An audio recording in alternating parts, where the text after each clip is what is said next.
진주의 한 서점. 손님들이 2024 노벨문학상 수상자로 선정된 한강 작가의 책을 고르고 있습니다. 한 작가의 책들은 매장 한가운데 넓은 자리를 차지하고 있습니다. 하루 평균 50여 권, 많을 때는 100권 넘게 판매되고 있습니다. 창원의 한 서점도 한강 열풍이 이어지기는 마찬가지. 한강 작품만을 진열한 코너를 만들어 놓는가 하면 예약한 손님들을 위해 따로 챙겨놓기도 합니다.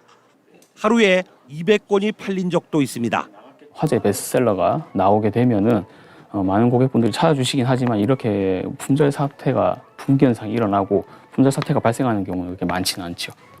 출판계도 모처럼 훈풍을 맞고 있습니다.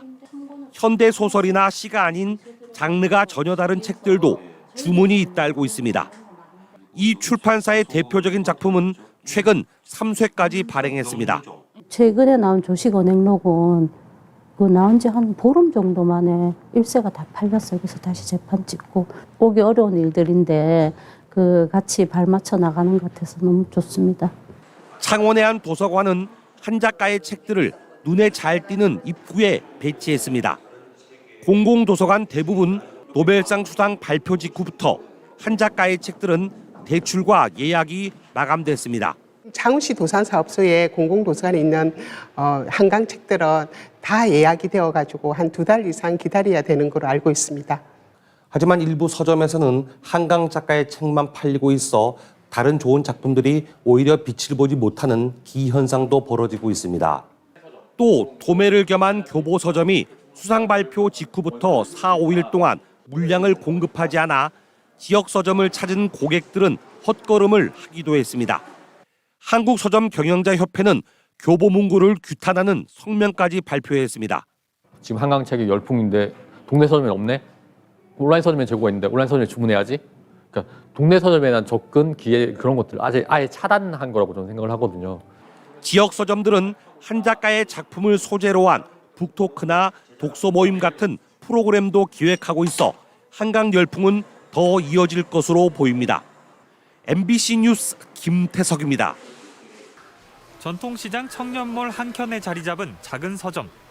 서가에 비치된 한강 작가의 책은 상대적으로 알려지지 않은 동화 3권이 전부입니다. 노벨문학상 수상 이후 불어닥친 열풍이 무색하게도 이 서점이 이제껏 팔 수 있었던 한강 작가의 책은 고작 10권뿐. 도매업체는 물론 주요 대형 서점 3곳에서 주문한 물량을 제대로 보내오지 않았기 때문입니다. 소식도 전하고 하면서 사실 기쁨을 나눴거든요. 근데 그 이후에는 좀 약간 박탈감도 좀 사실 오더라고요. 왜냐하면 책을 일단 구할 수가 없으니까. 근데 손님들의 문의는 되게 많이 오고. 주택가의 또 다른 서점도 마찬가지. 이틀 전에서야 주문한 책이 도착해 일단 한숨은 돌렸지만 노벨상 수상 뒤 2주가 지나다 보니 문의도 관심도 줄었습니다. 교보문고 등 대형 서점 3곳이 엿새 만에 100만 부 넘게 판매하는 동안 그래도 사정이 가장 낫다는 이 서점이 2주 동안 판매한 책은 60권 수준입니다. 도소매를 겸하는 대형 서점들이 책을 독과점하고 있다는 논란이 불거진 뒤에야 교보문고는 상생을 내걸며 2주 만에 물량을 풀었습니다. 이제는 편의점까지 한강 작가 책 판매에 나섰다는 소식까지 들려오니 동네 서점들은 맥이 풀릴 따름입니다. 큰 서점이나 빨리 이제 고객한테 가다올 수 있는 인터넷 서점한테 물량을 많이 보낸 거가 원인이 됐죠.